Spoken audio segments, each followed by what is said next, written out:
नमस्ते बच्चों, हम लोग ऑर्बिटल्स का शेप देखना स्टार्ट किए थे, जिसमें 1s ऑर्बिटल का शेप हम लोगों ने देखा था।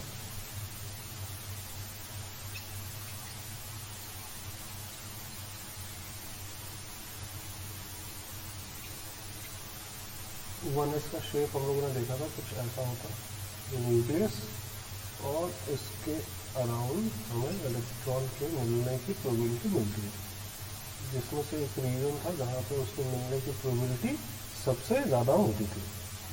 ये हम लोग ने देखा था।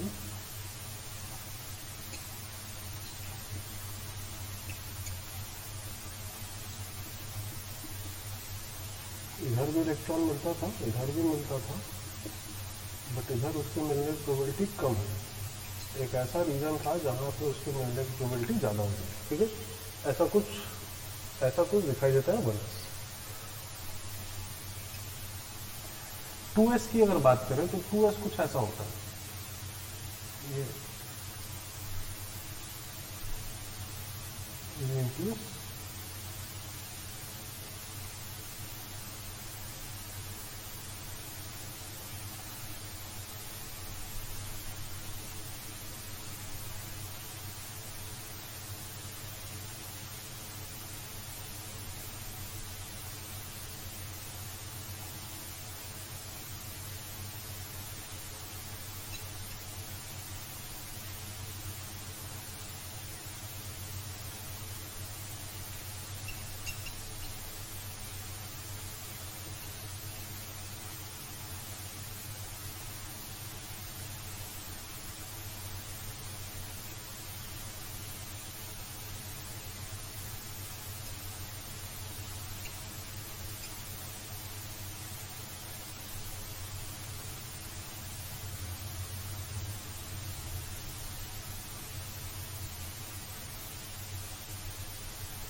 इसको थोड़ा सा और अगर दिखाया जाए तो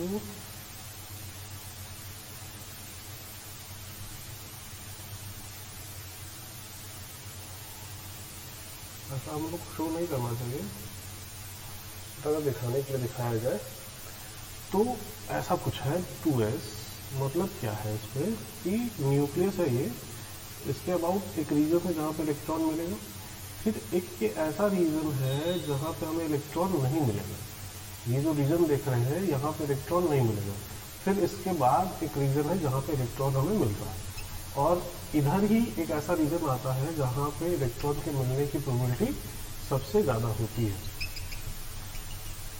ठीक है, ये जो रीजन है यहाँ पे हमें इलेक्ट्रॉन नहीं मिलेगा, तो यही कहलाता है नोड। यही क्या कहलाता है? नोड। नोड जो हम लोग फॉर्मूले से कैलकुलेट कर रहे थे वो अब यहाँ हम लोग देखेंगे तो कुछ ऐसा दिखेगा, इसको हम लोग बोलेंगे नोड। ये नोड कैसा है? तो न्यूक्लियस से आर डिस्टेंस पे, जो भी इसका डिस्टेंस है आर, अगर यहाँ पे आप चले जा रहे हैं तो चाहे आप किसी भी डायरेक्शन में जाइए, इधर जाइए, इधर जाइए, इधर जाइए, आर डिस्टेंस पे आप जा रहे हैं ना, डिस्टेंस फिक्स है, न्यूक्लियस से डिस्टेंस फिक्स है। अच्छा, इसको 2D में मत समझिएगा, 3D में है ना, स्फेरिकल शेप का है। ठीक है, तो आर डिस्टेंस पे आप अगर जा रहे हैं तो आप किसी भी डायरेक्शन में जाएं, आपको इलेक्ट्रॉन के मिलने की प्रोबेबिलिटी कितनी मिलेगी? तो 0 मिलेगी। तो इसको बोला जाता है रेडियल नोड। रेडियल नोड का मतलब क्या? न्यूक्लियस से डिस्टेंस फिक्स होगा उसका, चाहे डायरेक्शन कुछ भी हो, डायरेक्शन कुछ भी हो, हम लोग को न्यूक्लियस से डिस्टेंस फिक्स रखना है। उतने डिस्टेंस पे अगर आप पहुंच गए तो आप किसी भी डायरेक्शन में जाइए, हर डायरेक्शन में उतने डिस्टेंस पे इलेक्ट्रॉन के मिलने की प्रोबेबिलिटी 0 होगी। तो इसको हम लोग बोलेंगे रेडियल नोड। रेडियल नोड, या फिर इसका शेप अगर देखा जाए तो ये स्फेरिकल होगा, तो रेडियल नोड बोला जाता है, या फिर स्फेरिकल नोड भी बोला जाता है। दोनों एक ही चीज है। रेडियल नोड होने का मतलब क्या है कि वो स्फेयर का शेप का होगा, डिस्टेंस फिक्स है, इतने ही डिस्टेंस पे जाना है, तो चाहे इधर जाए चाहे उधर जाए तो स्फीयर के शेप का आएगा ना, तो इसको बोला जाता है स्फेरिकल नोड या फिर रेडियल नोड। तो ऐसा कुछ हमें दिखेगा 2s। इलेक्ट्रॉन या तो इस रीजन में होगा या फिर इस रीजन में होगा, और इस रीजन में नोड के बाद जो रीजन है इसमें एक रीजन होता है जहां पे इलेक्ट्रॉन के मिलने की प्रोबेबिलिटी सबसे ज्यादा होती है 2s वाले इलेक्ट्रॉन की। समझ रहे बात? अब ऐसा ही अगर 3s ड्रॉ किया जाए तो 3s कैसा होगा, तो 3s कुछ ऐसा हो जाएगा।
और इधर एक रीजन है जहां पे इलेक्ट्रॉन के मिलने की प्रोबेबिलिटी सबसे ज्यादा है।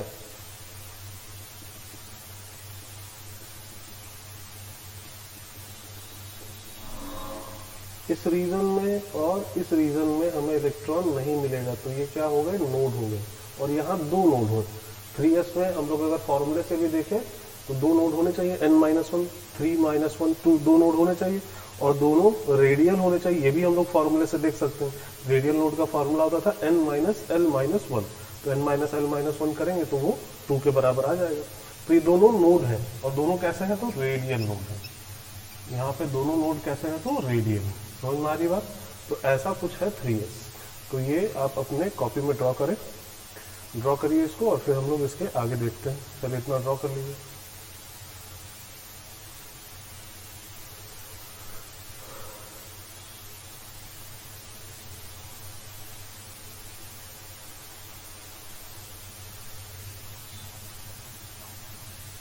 ड्रॉ कर लिया? चलो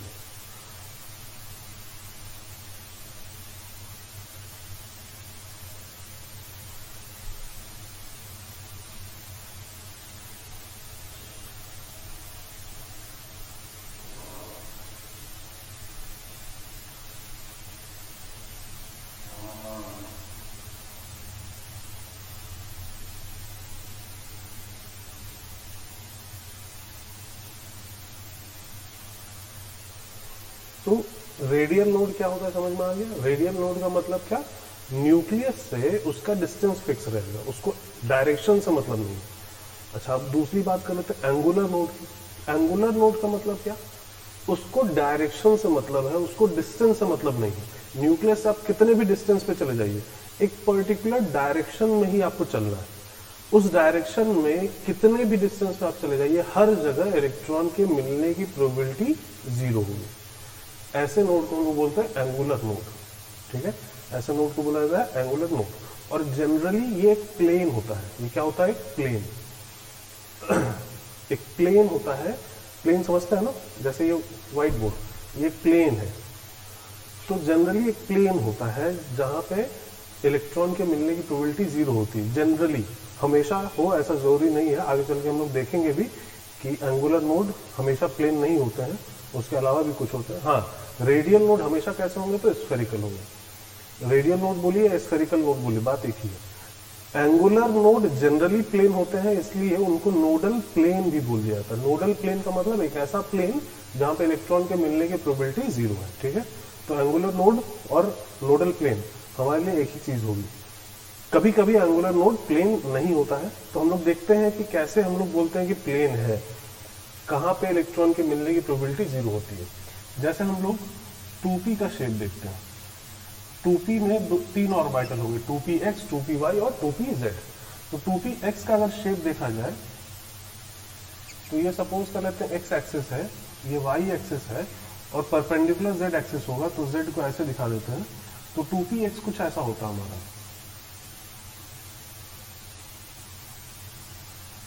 इस टाइप का कुछ होता है। ये आप 2D में इमेजिन मत करिएगा, 3D में, मतलब इसको ऐसे है ना, ये ऐसा है कुछ, ये भी ऐसा है कुछ, ये कहलाते हैं लोब्स। इनमें इलेक्ट्रॉन के मिलने की प्रोबेबिलिटी होती है, ठीक है, इनमें इलेक्ट्रॉन के मिलने की प्रोबेबिलिटी होती है। ये जो लोब्स हैं ये अलोंग एक्स एक्सिस होंगे, अगर ये 2px है तो 2px में लोब्स क्या होंगे, अलोंग एक्स एक्सिस, एक पॉजिटिव एक्स में होगा और एक नेगेटिव एक्स में होगा।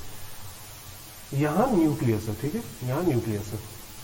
अगर हम एक प्लेन लें, अगर हम एक ऐसा प्लेन लें जो कि इसके परपेंडिकुलर हो, इस व्हाइट बोर्ड के परपेंडिकुलर और वाई एक्सिस से पास करो और जेड एक्सिस से पास करें, मतलब इस प्लेन में वाई एक्सिस और जेड एक्सिस ये दोनों एक्सिस आएंगे, तो इस प्लेन पे इलेक्ट्रॉन के मिलने की प्रोबेबिलिटी हर जगह क्या होगी, जीरो। नहीं, इलेक्ट्रॉन किधर है, इस लोब में है या इस लोब में है, इस प्लेन पे तो मिलेंगे नहीं, तो इस प्लेन पे हर जगह इलेक्ट्रॉन के मिलने की प्रोबेबिलिटी क्या होगी, तो जीरो। तो ये जो प्लेन है ना, यही कहलाएगा हमारा यहाँ पे एंगुलर नोड। देख रहे हैं ना किस तरह से एंगुलर नोड एक प्लेन हो रहा है, तो ये प्लेन हमारा क्या कहलाएगा, एंगुलर नोड। अच्छा, इस प्लेन का नाम भी रखा जा सकता है। प्लेन का नाम क्या होता है, तो उस प्लेन पे जो जो एक्सेस आ रहे होते हैं वही उस प्लेन का नाम होता है। जैसे इस प्लेन पे कौन कौन सा एक्सेस आ रहा है, तो वाई एक्सेस आ रहा है और जेड एक्सेस आ रहा है। नहीं, इस प्लेन पे ये दोनों एक्सेस आ रहे हैं ना, वाई एक्सेस और जेड एक्सेस, तो इस प्लेन का नाम क्या होगा, तो वाई जेड प्लेन। तो वाई जेड प्लेन यहाँ पे क्या हो गया, तो नोड हो गया। कैसा नोड हो गया, एंगुलर नोड, एंगुलर नोड, ठीक है।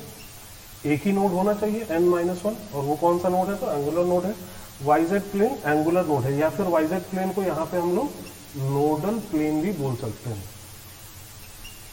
इसको हम लोग क्या नाम दे सकते हैं, तो नोडल प्लेन। समझ में आ रही बात। इसी तरह 2py, 2py अगर देखा जाए तो ये x एक्सिस, ये y एक्सिस और इसके परपेंडिकुलर z एक्सिस। तो परपेंडिकुलर है तो ऐसे हम लोग शो कर दे रहे z एक्सिस को। तो 2py भी ऐसा ही होगा, बट होगा क्या, इसके जो लोब्स होंगे वो अलोंग y एक्सिस होंगे, positive y and negative y। Positive y में होगा और नेगेटिव y में होगा, ठीक है। ये कहलाएगा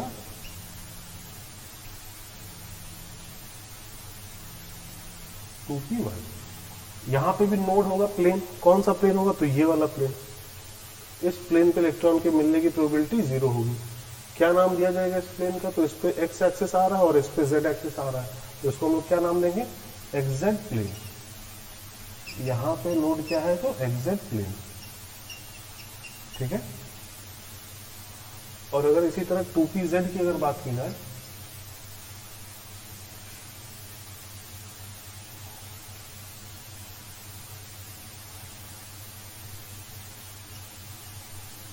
ये x एक्सिस, ये y एक्सिस और ये परपेंडिकुलर है z एक्सिस। परपेंडिकुलर शो नहीं कर सकते तो ऐसे शो कर दे रहे, तो इसके लोग पॉजिटिव z में और नेगेटिव z में ऐसे कुछ आएगा।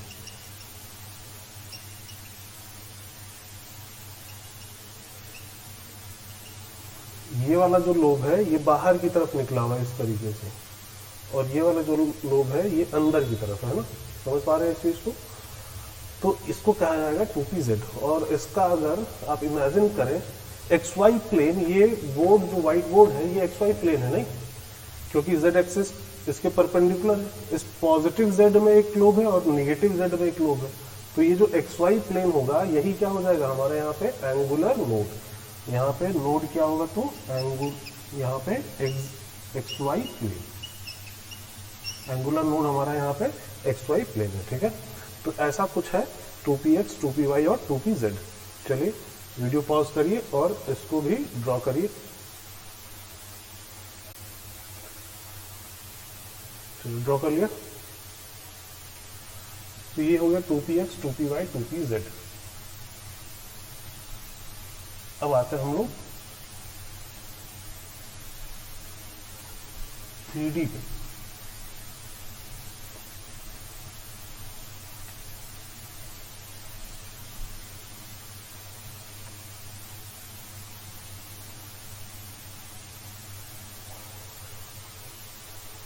3D में 5 ऑर्बिटल होते हैं। एक होता है 3D XY, दूसरा होता है 3D YZ, तीसरा होता है 3D XZ, नेक्स्ट होता है 3D X square minus Y square, और लास्ट होता है 3D Z स्क्वायर।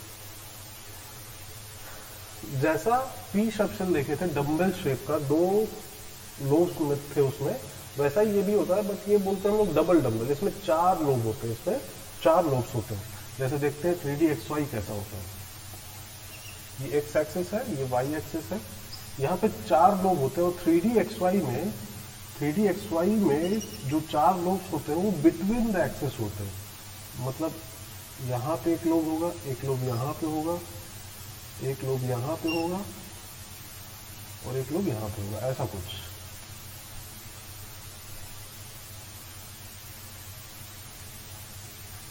इन लोब्स में इलेक्ट्रॉन के मिलने की प्रोबेबिलिटी होती है।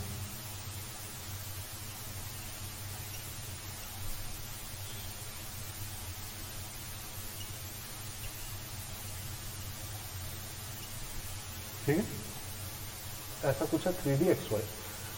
अब इन 4 नोड्स में इलेक्ट्रॉन के मिलने की प्रोबेबिलिटी है। नोड की अगर बात की जाए यहाँ पे नोड, तो फॉर्मूले से अगर देखा जाए तो n-1 मतलब 2 नोड होने चाहिए, और दोनों एंगुलर होने चाहिए। नहीं, एंगुलर नोड L के बराबर था और इसके लिए L की वैल्यू 2 है, तो दोनों नोड क्या हो जाएंगे, तो एंगुलर। तो इसमें 2 एंगुलर नोड है। कौन कौन सा देख पा रहे हैं? एक तो मुझे ये वाला प्लेन दिख रहा है, ऐसा नहीं, इस प्लेन पे क्या नाम होगा इसका? इसमें कौन कौन सा एक्सिस आ रहा है? वाई एक्सिस और जेड एक्सिस, तो वाई जेड प्लेन हो गया ना। और एक ये वाला, इसमें कौन कौन सा एक्सिस आ रहा है? एक्स एक्सिस और जेड एक्सिस, तो ये XZ plane and Y Z plane, XZ and Y Z plane, ये हमारा यहाँ पे नोड का काम करेगा। 2 नोड है, दोनों एंगुलर है और प्लेन के फॉर्म में है। ठीक है, एक कौन कौन सा प्लेन? तो XZ and Y Z plane. ठीक है, इसी तरह 3D YZ होगा, इसी तरह 3D XZ होगा। बस डिफरेंस क्या होगा कि एक्सिस चेंज हो जाएंगे। पहले इसको ड्रॉ करिए आप, फिर मैं बताता हूं।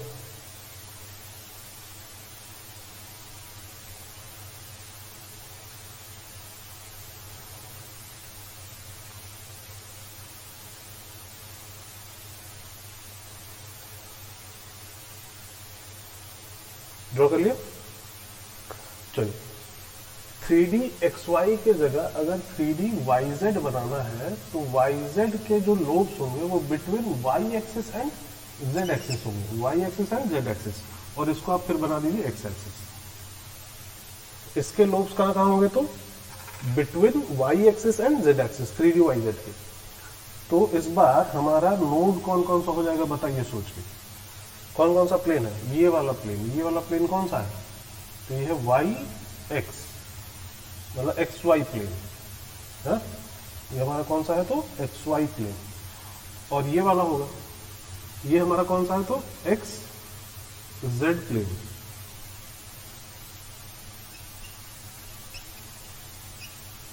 X Y and X Z plane, ये हमारा हो गया इस बार नोडल प्लेन, एंगुलर नोड। ठीक है, ये 3D YZ हो गया। वीडियो पॉज करके इसको भी ड्रॉ करिए।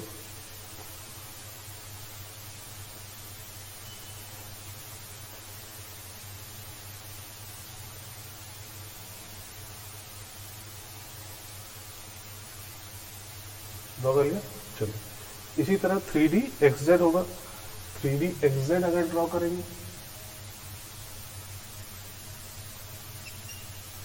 3D XZ अगर ड्रॉ करेंगे तो ये एक्स एक्सिस मान लेते हैं, और ये जेड एक्सिस मान लेते हैं, और ये मान लेते हैं वाई एक्सिस। इसके जो लोब्स हैं between x axis and Z axis होंगे। ठीक है, between x axis and Z axis. अब अगर यहाँ नोड्स की बात की जाए, कौन कौन से नोड्स हैं? तो कौन कौन सा है? एक तो ये वाला, कौन सा प्लेन हो गया? ये Y Z plane, Y Z plane. और ये दूसरा कौन सा हो गया? X Y plane, Y Z and X Y plane, Y Z plane और एक्स वाई प्लेन, ये 2 प्लेन है यहाँ पे नोड की तरह काम करेंगे। ठीक है, तो वीडियो पॉज करिए, इसको भी ड्रॉ करिए।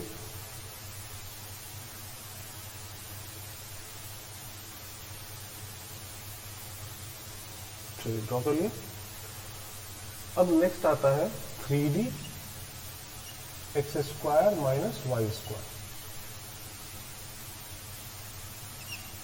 इसमें भी 4 लूप्स होते हैं, बट ये बिटवीन द एक्सेस ना होके अलोंग द एक्सेस होता है।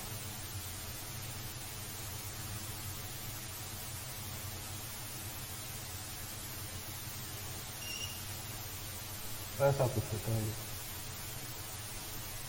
यहाँ पे लूप्स जो होते हैं वो अलोंग द एक्सिस होते हैं। यहाँ अलोंग द एक्सिस इलेक्ट्रॉन के मिलने की प्रोबेबिलिटी सबसे ज्यादा होती है। बिटवीन द एक्सिस तो 0 हो जाएगी, नहीं तो यही नोड भी है। यहाँ पे कौन सा नोड है? इस प्लेन का नाम नहीं रख सकते हम लोग, एक तरह से कह सकते हैं कि at an angle of 45 degree है ये। At an angle of 45 degree from X axis या at an angle of 45 degree from Y axis. ये हमारा क्या काम करेगा? नोड। इस प्लेन को हम लोग यहाँ पे नोड की तरह बोलेंगे। इसका कोई नाम नहीं रखेंगे हम लोग, एक तरह से बोल सकते हैं a plane passing through origin and at an angle of 45 degree from X axis and 45 degree from Y axis. और ऐसा ही एक प्लेन इधर भी होगा। तो ये जो 2 प्लेन दिख रहे हैं यहाँ पे, ये हमारा नोड की तरह काम करेगा। ये होगा नोड और ये दूसरा नोड, ठीक है। ये हो गया 3D x² माइनस y²। इसके लूप्स अलोंग द एक्सिस होते हैं, बाकी तीनों के क्या थे? Between the axis. इसके क्या है? अलोंग द एक्सिस, ठीक है। और लास्ट है 3D z²। 3D z² क्या है? तो ये थोड़ा डिफरेंट है सबसे, बाकी चारों से डिफरेंट है। इसमें 4 लोब नहीं होते हैं, यहाँ पे 4 लोब्स नहीं होते हैं, यहाँ पे लोब्स 2 ही होते हैं।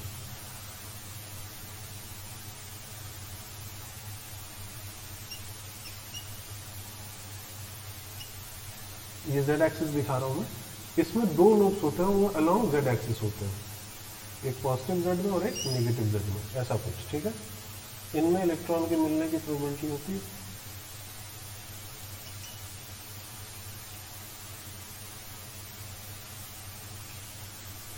और यहां पे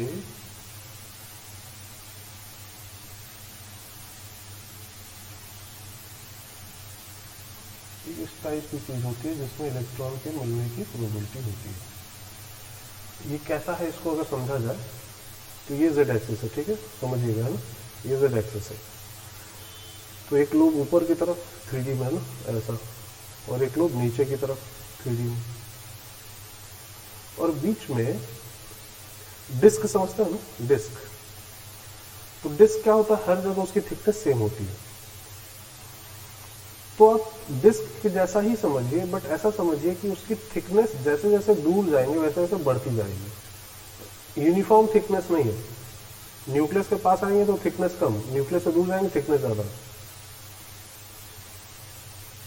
ऐसा कुछ समझ रहे हैं। तो बीच में एक डिस्क रख दीजिए, लेकिन नॉन यूनिफॉर्म थिकनेस की। न्यूक्लियस से दूर जाएंगे तो उसकी थिकनेस बढ़ती जाएगी और लास्ट में जाके ऐसे हो जाता है। समझ पा रहे हो कुछ? नहीं, एक रिंग रख दीजिए, रिंग रख दीजिए, और रिंग का जो पेरिफेरी है उसको मिला दीजिए न्यूक्लियस से, इस टाइप से। तो ऐसा कुछ होता है यहाँ पे एक शेप जिसमें इलेक्ट्रॉन के मिलने की प्रोबेबिलिटी होती है। थोड़ा डिफरेंट है 3D z² बाकी चारों से। बाकी चारों में 4-4 लोग हैं, बट इसमें 2 ही लोग हैं, और एक बीच में ऐसा चीज है जहां पे इलेक्ट्रॉन की मिलने की प्रोबेबिलिटी होती है। तो ये हो गया 3D z²। अब यहाँ पे नोड भी डिफरेंट होता है। नोड क्या होता है? अब यहाँ पे ये लोब है और यहाँ पे डिस्क वाली चीज है ना। तो नोड क्या है? एक हम कोन अगर बना दें, कोन समझता है ना, एक कोन ऐसा हम लोग ले लें जिसके अंदर ये वाला लोब आ जाए, कोन के अंदर ये वाला लोब।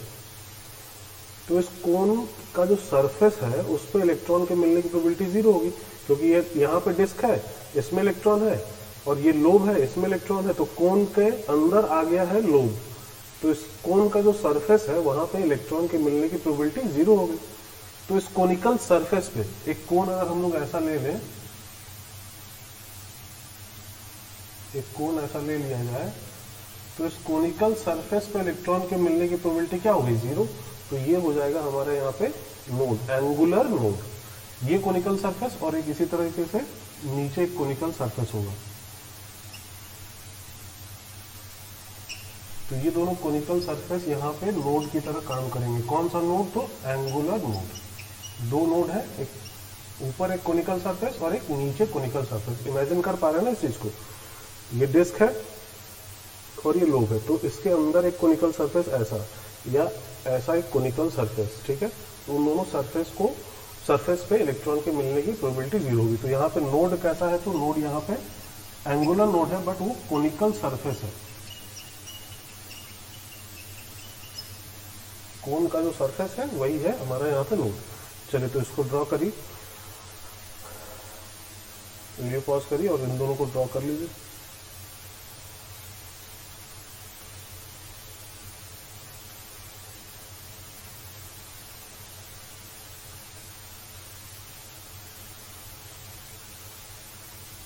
ड्रॉ कर लिया।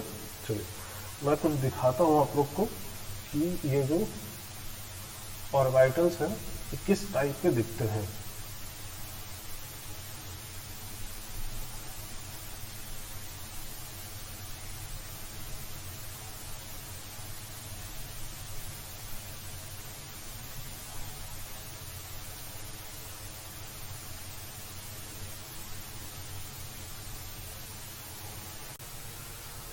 देखिए ऐसा कुछ दिखाई देता है 1s ऐसा कुछ दिखाई देता है। इसमें इलेक्ट्रॉन रैंडम मोशन करता हुआ नजर आ रहा है आपको, है ना?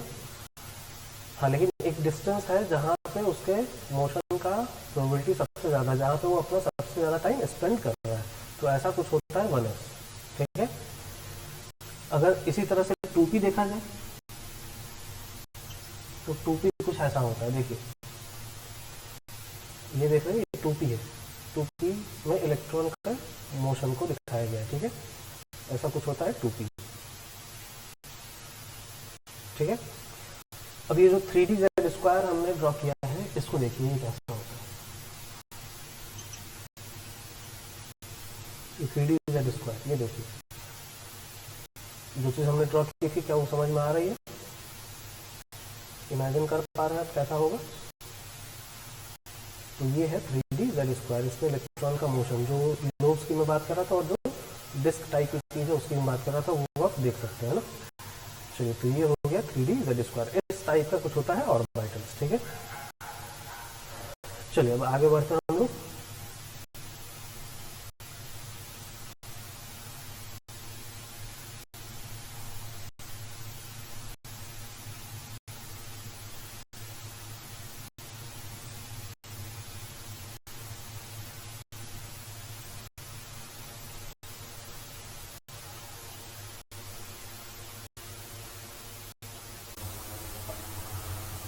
चलिए तो अब हम लोग को देखना है कुछ ग्राफ्स।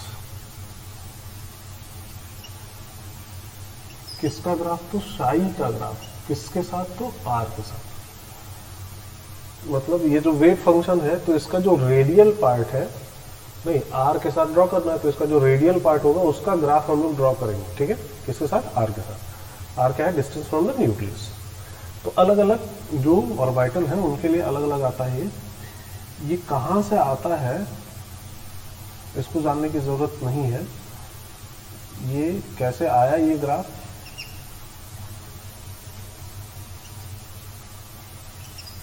ये ग्राफ कहाँ से आ रहा है इसको हमें जानने की जरूरत नहीं। क्यों जानने की जरूरत नहीं? क्योंकि अगर ग्राफ कहाँ से आ रहा है ये पता करेंगे तो इसका इक्वेशन हमें पता होना चाहिए। नहीं, psi as a function of r हमें पता होना चाहिए, तभी हम लोग उसका ग्राफ फंक्शन के थ्रू ड्रॉ कर पाएंगे। बट वो हमें पता नहीं करना, हमें याद नहीं करना है कि 1s के लिए ऐसा ग्राफ होता है, 2s के लिए ऐसा, सॉरी ग्राफ कर है, 1s के लिए ऐसा वेव फंक्शन होता है, 2s के लिए ये वेव फंक्शन है, ऐसा हमें नहीं याद करना है। वो हमारे याद करने की चीज नहीं है। हमें क्या याद रखना है कि ग्राफ कैसा होता है, ठीक है। कुछ ग्राफ्स हमें याद रख लेने हैं कि ग्राफ ऐसा होता है। जैसे 1s का ग्राफ आर के साथ, साई का 1s के लिए ग्राफ आर के साथ अगर ड्रॉ करें तो ये कुछ ऐसा आता है, ये हमेशा पॉजिटिव रहता है। वही अगर साई का ग्राफ 2s के लिए आर के साथ ड्रॉ किया जाए तो ये कुछ ऐसा आता है। कुछ देर ये पॉजिटिव रहता है, फिर निगेटिव होता है, और यहाँ पे साई की वैल्यू क्या है? 0। अच्छा, अगर यहाँ पे साई की वैल्यू 0 है तो यहाँ पे साई स्क्वायर भी क्या होगा, 0। साई स्क्वायर 0 होने का मतलब यहाँ पे क्या है, नोड है, नहीं है। और डिस्टेंस फिक्स है, न्यूक्लियस से इतने डिस्टेंस पे, एक फिक्स डिस्टेंस पे, तो यहाँ पे क्या एग्जिस्ट करेगा, रेडियल नोड, है ना। 2s हम लोग ड्रॉ किए थे तो याद भी आ रहा होगा, क्या एग्जिस्ट करेगा यहाँ पे, रेडियल नोड, एक रेडियल नोड था वहां पे। तो जहां पे साई की वैल्यू 0 वहां पे साई स्क्वायर भी 0 होगा। तो 2s के लिए हमें क्या मिलेगा, एक नोड। इसमें हमें कोई भी नोड नहीं मिल रहा है, 1s में कोई भी नोड नहीं मिल रहा है, मिलना भी नहीं चाहिए। 2s में हमें क्या मिल रहा है, एक रेडियल नोड। इसी तरह अगर 3s के लिए ड्रॉ करेंगे तो उसमें 2 रेडियल नोड मिलेगा। तो उसके लिए ग्राफ कुछ ऐसा होता है, साई का ग्राफ 3s के लिए अगर r के साथ ड्रॉ करें तो ये कुछ ऐसा आता है, पहले पॉजिटिव फिर नेगेटिव फिर पॉजिटिव, 2 बार इसकी वैल्यू 0 होती है। तो इन दोनों डिस्टेंस पे, न्यूक्लियस से इन दोनों डिस्टेंस पे क्या एग्जिस्ट करेगा, तो रेडियल नोड, ठीक है। तो इसको ड्रॉ करें, आप लोग वीडियो पॉज करें और इसको ड्रॉ करें।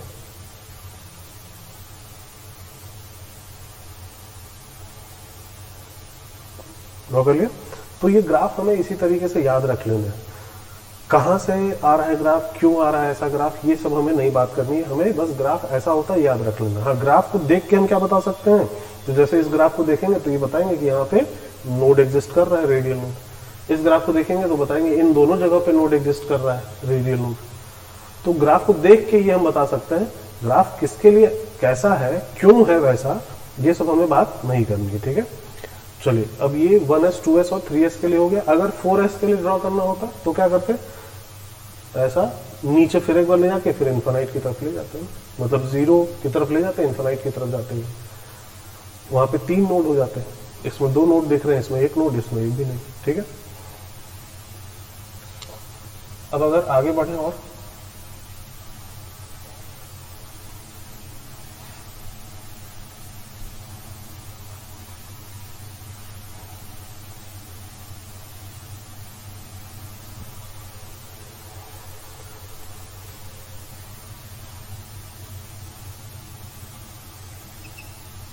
साई का ग्राफ 2p के लिए अगर ड्रॉ किया जाए r के साथ तो ये कुछ ऐसा आता है, पॉजिटिव, इस टाइप का आता है 2p के लिए। अच्छा, यहां से देख के क्या बोलेंगे, कोई नोड एग्जिस्ट कर रहा है, रेडियल नोड, तो कहीं पे भी r की वैल्यू, r की किसी भी वैल्यू पे साई की वैल्यू 0 नहीं हो रही, तो नोड एग्जिस्ट नहीं करेगा। यहाँ पे 0 है तो यहाँ न्यूक्लियस पे हम लोग रेडियल नोड नहीं बताते। रेडियल नोड बताए थे कि किसी न्यूक्लियस और इन्फिनाइट के बीच फाइनाइट डिस्टेंस पे होगा, न्यूक्लियस पे और इन्फिनाइट पे हम लोग रेडियल नोड नहीं बताते, है ना। यहाँ पे कोई रेडियल नोड एग्जिस्ट नहीं कर रहा है 2p में। 3p में अगर देखा जाए, 3p के लिए ग्राफ, तो 3p के लिए ग्राफ कुछ ऐसा आता है, पहले पॉजिटिव फिर नेगेटिव। तो यहाँ पे क्या दिख रहा है, एक रेडियल नोड है, 3p में एक रेडियल नोड आएगा। और वही अगर 4p के लिए ड्रॉ करें,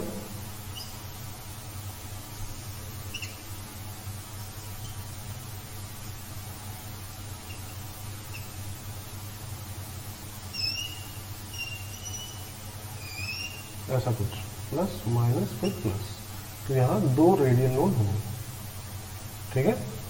यहाँ पे क्या आ जाएंगे, 2 रेडियल नोड।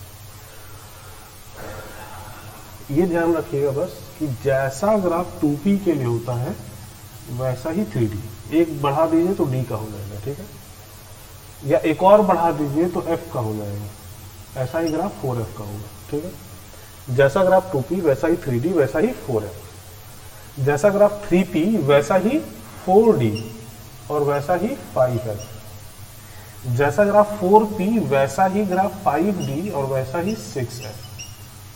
समझ में आ रही बात, ये याद रखने वाली चीजें हैं।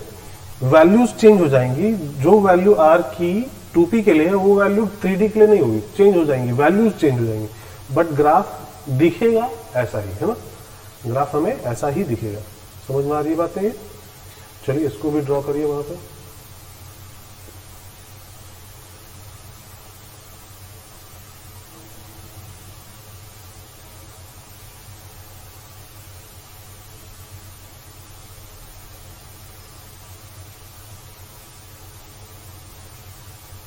ड्रॉ कर लिया।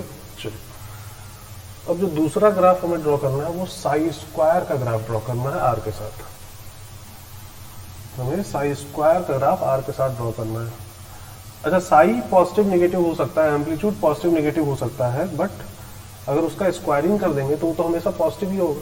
नहीं, अगर स्क्वायरिंग कर देंगे, जैसे साई स्क्वायर का ग्राफ 1s के लिए ड्रॉ करेंगे तो 1s के लिए तो साई की वैल्यू पॉजिटिव ही थी, तो 1 स्क्वायर करेंगे तो वो भी पॉजिटिव ही होगा, ऐसा ही रहेगा। वैल्यूज थोड़ी चेंज हो जाएंगी, ग्राफ दिखेगा लगभग वैसा ही है ना।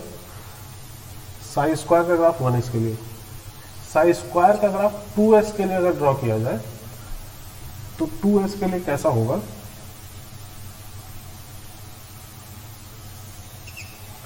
टू एस के लिए साई का ग्राफ कैसा था, तो ऐसे नीचे आके फिर ऐसे हुआ था, है ना। तो जो पोर्शन ऊपर था पॉजिटिव था वो तो ऊपर ही रहेगा, बट जो पोर्शन नीचे था जो निगेटिव वैल्यू थी वो भी अब क्या हो जाएगी? पॉजिटिव। तो ये ग्राफ कुछ ऐसा हो जाएगा, ठीक है। साइज का स्क्वायर का ग्राफ 2s के लिए आर के साथ, या साइज स्क्वायर का ग्राफ 3s के लिए अगर आर के साथ ड्रॉ किया जाए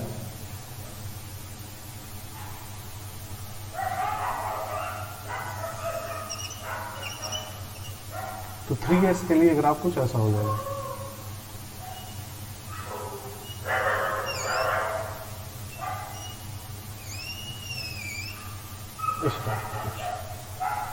उसमें 2 बार वैल्यू 0 हो रही थी साई की, है ना, तो साई स्क्वायर भी 2 बार 0 होगा। इन दोनों जगहों पे क्या एग्जिस्ट कर रहा है? नोड। समझ रहे बात? तो वीडियो पॉज करिए, इसको ड्रॉ करिए।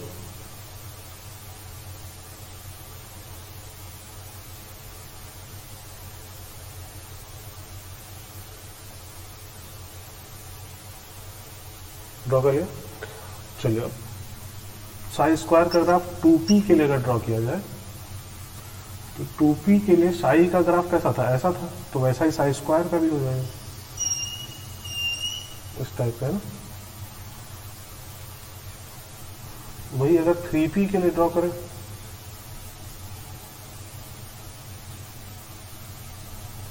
तो 3p के लिए साई का ग्राफ ऐसा आके ऐसा गया था, तो अब जो नेगेटिव में वैल्यू थी वो भी अब पॉजिटिव हो जाएगी, तो ग्राफ कुछ ऐसा हो जाएगा।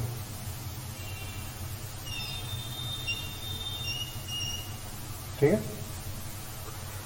और साई स्क्वायर का ग्राफ अगर 4p के लिए ड्रॉ किया जाए आर के साथ,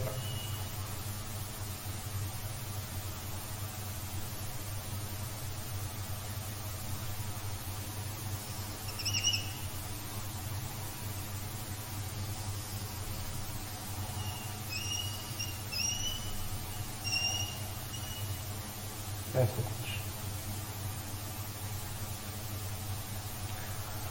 और बोले थे ये कि जैसा ग्राफ 2p के लिए वैसा ही 3d के लिए वैसा ही 4f के लिए, या जैसा ग्राफ 3p के लिए वैसा ही 4d के लिए वैसा ही 5f के लिए, या जैसा ग्राफ 4p के लिए वैसा ही 5d के लिए या वैसा ही 6f के लिए। ठीक है, ये याद रखिए। इस ग्राफ को देख के क्या बोलेंगे, इसमें रेडियल नोड है या नहीं है? तो जहां पे साई स्क्वायर की वैल्यू 0 है, फाइनाइट वैल्यूज पे, वहां पे रेडियल नोड एग्जिस्ट करेंगे। कितने? 1 और 1 2। ठीक है। या इस ग्राफ को देख के क्या बोलेंगे, कोई रेडियल नोड? तो हाँ 1 है।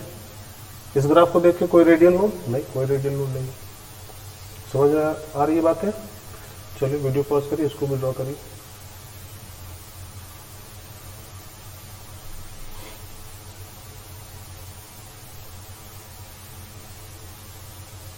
ड्रॉ कर लिया। चलिए अब एक और ग्राफ हम लोग को देखना है।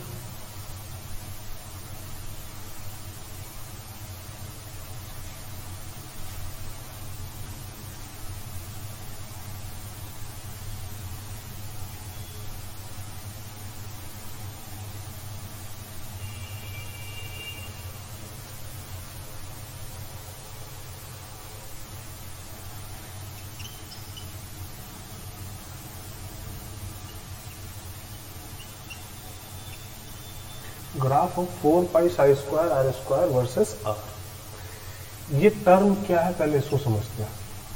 4 pi r square psi square, ये टर्म क्या है, इसको हम लोग बोलते हैं radial probability distribution. Radial probability distribution ये होता क्या है, साई स्क्वायर क्या था, साई स्क्वायर क्या था, न्यूक्लियस से r डिस्टेंस पे एक वॉल्यूम लेंगे तो उस गिवन वॉल्यूम में इलेक्ट्रॉन के मिलने की प्रोबेबिलिटी, इसी को हम लोग बोल रहे थे साई स्क्वायर।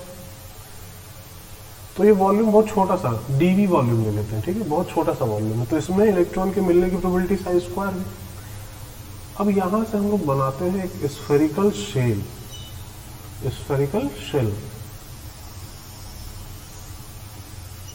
ऐसा कुछ 3D में इसको इमेजिन करिएगा, 2D में नहीं है ना, पूरे में, ठीक है, इस तरीके से। ये जो थिकनेस है इस शेल की बहुत कम है, dr, बहुत स्मॉल थिकनेस है।